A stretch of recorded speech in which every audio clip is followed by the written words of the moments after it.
Welcome back, dear children. Are you all safe at home? Hope you all are safe there. So, shall we start today's class? Students, in the previous class, we went through some activities. Right. Today, we will go through the rest of that. Are you ready?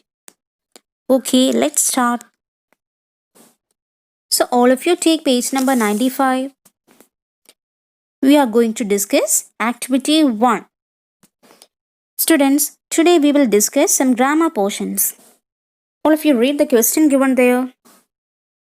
Look at the following sentences used in the story. First one, if you do your work with dedication and honesty, people will know how hard you have tried. Second sentence, if I want to do my very best, I'll do it for the people I love. These sentences deal with a likely situation in the present or future. The situation we describe may not have happened yet, but they are likely to happen because we can easily imagine them happening. These are examples of the first conditional. Now, identify the features of the conditional clauses. Students, before going to these questions, you have to know what are conditional clauses. A conditional sentence generally has two parts. A conditional or if clause. B. A main clause. So, a conditional sentence has a conditional clause and a main clause. The if clause can be used at the beginning or at the end of the sentence without changing the meaning. There are two or more verb phrases in the sentence, one in the if clause and the other in the main clause. Conditional clauses can be classified into three types. Each has a different pair of tense. Type 1, probable condition. Type 2, improbable condition. And type 3, impossible condition. So, shall we go through these types in detail? Type 1, probable condition. If you do your work with dedication and honesty, people will know how hard you have tried. The verb in the if clause is in the present tense. Second one, the verb in the main clause is will plus V1 form of the verb. Third one, the idea in the if clause is probable or likely to happen. Next, type 2, improbable or unlikely condition. If you did your work with dedication, people would know how hard you have tried. First one, the verb in the if clause is in the past tense, that is V2 form of the verb. Second one, the verb in the main clause is would plus V1 form of the word, that is could or might can also be used. Third one, the idea in the if clause is improbable. Type 3, impossible condition. If you had done your work with dedication, people would have known how hard you have tried. The verb in the if clause is in the past perfect tense.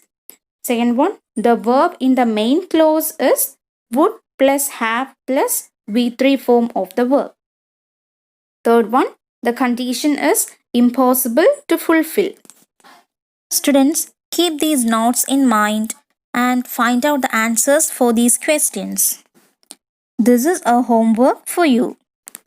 Students, we will go through the if clause in detail in the next revision class. Now look activity 2 in page number 96. Read the question given there. In the first two units, you have learned about noun phrases. Noun phrases usually appear right at the beginning of sentences. They can also come towards the end of sentences. Underline the noun phrases in the subject position in the following sentences. You may also identify the head nouns in each. I'll read the sentences one by one. First one, the little girl in the story supports him. Her brother, who became a painter, got inspiration from her. The girl advised her brother to paint pictures. The hills which they visited together appeared misty. The boy became a professional artist in the end. Now read the question. Which class of words are added before the head noun? Which are the words added after the head nouns? Identify the classes of words that are added before and after the head nouns in the noun phrases. Write your observations. Students, here you can see a table. This table is divided into 4 columns, including noun phrase, relative clause, prepositional phrase, and verb phrase.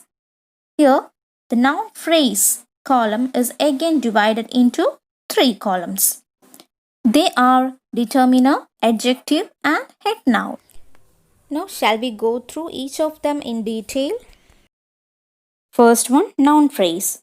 A group of words containing a determiner, an adjective, and a head noun is noun phrase. Relative clause. Relative clauses are clauses starting with the relative pronouns who, that, which, whose, where, when, etc. Next one, prepositional phrase. A phrase that begins with a preposition and ends in a noun, pronoun, or noun phrase. It is called prepositional phrase. Verb phrase. A verb phrase is the portion of a sentence that contains both the verb and either a direct or indirect object. Now all of you look this activity. Here you are asked to identify the classes of words that are added before and after the head nouns in the noun phrases. So here, first one is given for you. Look that in the column of noun phrase, it is divided into 3 columns, determiner, adjective, and head noun. Here, the determiner is the and adjective is little. Head noun is girl. Here, the determiner and the adjective modifies the head noun girl. There is no relative clause in this sentence. Now look the prepositional phrase in the story. It is the prepositional phrase in this sentence. Now tell me the verb phrase in this sentence. Yes, supports him. It is the verb phrase in this sentence. So the sentence is, the little girl in the story supports him. Students, now all of you try to identify the classes of words for the next 4 sentences. So all of you try to complete this table given below. You can write this activity on the textbook. Students, shall we move on to the next activity? So all of you take page number 97. Activity 3. All of you read the question given there. Read the following signboards. Circle the head nouns in the noun phrases used in the signboards and write them in the space provided. Students, can you see some signboards here? Students, in these signboards, you can see some noun phrases. So what you have to do is circle the head nouns in these noun phrases. Students, so all of you find out the head nouns in these noun phrases and write that in the space provided there. I will give you an example. Students, look at the first signboard, baby on board. Identify the head noun in this noun phrase. Yes, baby is the head noun in this noun phrase. Likewise, you have to find out the head nouns from the noun phrases given there. Students, now you have a project. I'll read the question for you. Prepare a speech to be presented in the school assembly highlighting the importance of motivation and hard work to attain success in life. You are free to include examples from the life of the boy depicted in the story, The Light on the Hills. Now all of you take page number 94. Here, some hints are given here to write a speech. I'll read it for you. A. Begins with a salutation addressing the audience. Includes quotations. include stories, anecdotes, etc., uses humor, will have a beginning, a middle, and an end, will have properly organized ideas, will have ideas supported with details and examples, is one in which the speaker uses appropriate body language, eye contact, and voice modulation. So, with the help of these hints, you can write the speech easily.